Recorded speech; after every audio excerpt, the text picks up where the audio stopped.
একটা ছোট্ট অঙ্ক শিখব যে মান নির্ণয়ের অঙ্ক সহজে কিভাবে করা যায়। তো চলো আমরা শিখি। তো প্রথমে আছে এক্স প্লাস ওয়াই এর মান হচ্ছে 12 এবং এক্স মাইনাস ওয়াই এর মান হচ্ছে 2 হলে এক্স ওয়াই এর মান কত।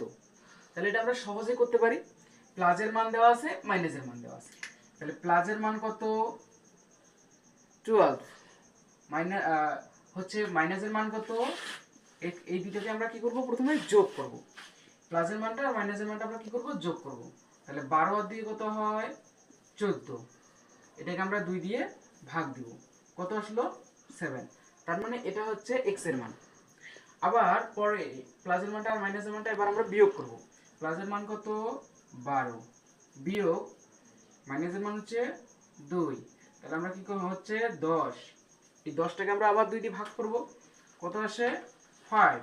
তাহলে 5, এই যে তার মানে একটা x এর মান পাইলাম, একটা y এর মান পাইলাম।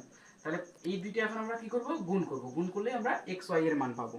তাহলে এই দুইটা গুণ করলে কত হয়, 5 7 35। তাহলে 35 হচ্ছে এখানকার অ্যান্সার।